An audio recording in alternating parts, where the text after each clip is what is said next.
welcome back to another video. I thought I would do an exercise video today because I haven't done one in a while and I've got no shows lined up, and to be honest there's nothing that exciting going on at the yard at the moment. The weather has been atrocious this week. It really has been absolutely rubbish, and I've not felt that motivated because between the wind and the rain it's not the most appealing. So Mr. Coot definitely needs a school because he hasn't had a school this week. You can see it's a much nicer day today. I mean, there's some iffy looking clouds in the distance, but fingers crossed they'll just pass. Compared to the last week, this is beautiful weather, so we'll go with it. Right, I'm going to go and give him a walk around, tell you about today's exercises and get going. So here we go, today's exercise. It's amazing how many things you can do with a square pole box. And I'm going to run through on corporal a couple of the exercises I like to do with it. This one was meant to be 15 by 15, but actually it turns out 14 by 14. But I think, just by doing it by eye, I've not done too badly. You can change this in sizes, so you can have this small if perhaps your horse is slightly higher up the ranks in dressage, or make it more of a 20 metre if you've got a young horse. So what I'm going to do is run through some of the different exercises I like to do with this pole square. So I have to put my phone on the widescreen camera lens, and I think it distorts the picture a little bit, so it's not perfect, but we'll go with it. So the first exercise, I suppose you could call it, that I like to do with the pole square is just to let him walk around, walk over the poles. Obviously this is super beneficial anyway for them, walking over poles, but also it's just a chance for him to stretch down, look at where he's putting his feet, and really just part of our warm-up routine. The great thing about this as well is you could really mix up whether you went in a straight line, whether you did it on a curve, whether you did the corners on a circle. You could really mix and match how you wanted to do the poles.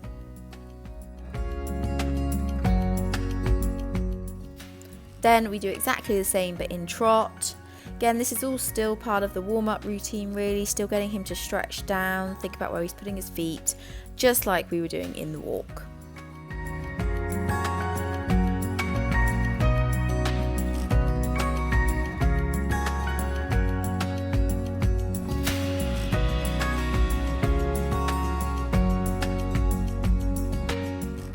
It's good to remember while you're working through the poles to add transitions in between each of the poles, just again to get the horse listening to your aids, getting them waking up those hindquarters. Now I have started the first proper exercise, which is to do, in this case, probably about a 13 metre circle within the poles. What's great about this is the poles make you have to ride that little bit more accurate. It makes you watch the horse's outside shoulder. Here I'm just doing a half pirouette because I'm going to go the other way. So I'm really trying to find a nice tempo as they're going round, trying to make sure that I can ride from my outside leg, that they stay soft around my inside leg. The poles are going to help stop the horse drifting and also me to stop losing his outside shoulder. It also helps me because he's quite a stiff horse through the body, to try and start to get him to bend a little bit more around my inside leg. It's one of the things he gets penalised most in the test. Again, doing a half I was going to say I was doing a half pirouette, but I'm definitely not. But what was interesting here is that you can see he's already started to really engage his hindquarters because he can halt square. Now I'm just in the walk. I'm just riding the square in walk. So really using my corners, making sure that he's listening to that half halt, making sure that he's stepping through from behind, nearly attempting to do like a quarter pirouette through each corner. I wasn't, but you could nearly think about doing that. Making sure that he's really staying in front of my leg, because it's quite easy for them on this square to draw back at you a little bit. So you've got to make sure they stay in front of your leg. Here doing a pretty poor pirouette there. It's not his strongest movement. And you can see here, he has just started to let his quarters fall in a little bit. And I think he was becoming a little bit maybe against my leg aid. I'm not sure, but I have to be a little bit cautious of that. I probably didn't feel it as much as I've seen it on the video. But you see here again, he starts to swing it out. It might have been because I did the half pirouette. He starts to anticipate. And now we're going to ride the square in trot. Now this takes a little bit of practice. The horse has to really listen, be on your aids. They have to try not to rush it. So it was a chance for me to really work on the tempo of his trot. You can see here, he's a little fighting He's a little bit inconsistent. It took him quite a while to just become relaxed in the contact. You can see here I'm having to take a couple of half halts. So I want him to listen to the half halt. At the moment he's a little bit mouthy, a little bit rude to it, but I'm waiting for him just to wait, to listen, and also to stay on his hindquarters. And then I put him back into the circle for a little bit of a break. It's quite intense work inside the square, so it's good to mix it up with a little bit of riding in the square, then back to a circle. Here I am on the other rein, starting with the circle, and then I go back to the square. And you can still see a little bit fussy in the front with him. So he has to really stay in front of my leg around the square and then back to the circle. Nope, still in the square. Now we're back in the circle. But what I am pleased is, even though he is a little tight and a little resistant in the front end, he is definitely stepping under better with the hindquarters. He's looking a lot more active than he normally would do. So for him, it's a really good exercise to kind of wake up that back end of his. Really important to give them lots of rest breaks within this, because this is hard work. This is full on for them.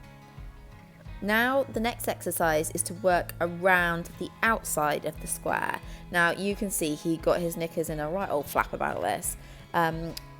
So I did find taking him back out into the school and really riding him forward in the canter and then bringing him back to the square helped. So you might find you want to go and open them up a little bit on the outside of the square, and then come back into the exercise. So here I'm going around the outside of the square, again watching for the outside leg is stopping the shoulder from falling. I obviously don't have the support of the poles now this way round. Again, trying to look for a nice balance, a nice tempo. It's going to take time, this is quite a difficult exercise for him. Trying to find that good rhythm where he stays the same while staying in front of my leg. Again, each corner you're riding there is a chance for them to really engage the hindquarters and sit. Again, using the half halt can be a really good way to sort of just establish a better connection.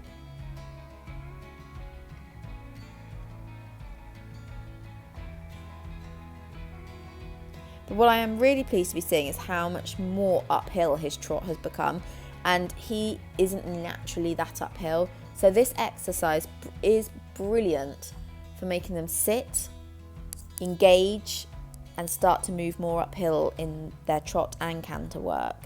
So I must make you aware, I did do lots of rest points after each exercise. I just didn't video it all.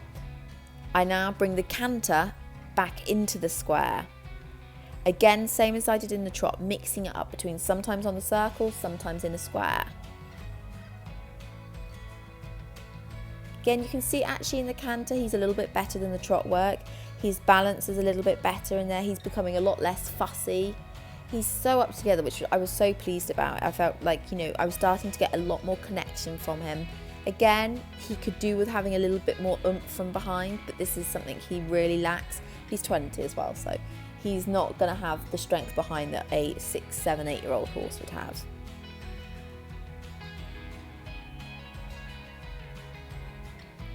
Lovely simple change there, again showing that the horse is really taking weight behind to make that simple change so smooth. Bringing him back into the square once again.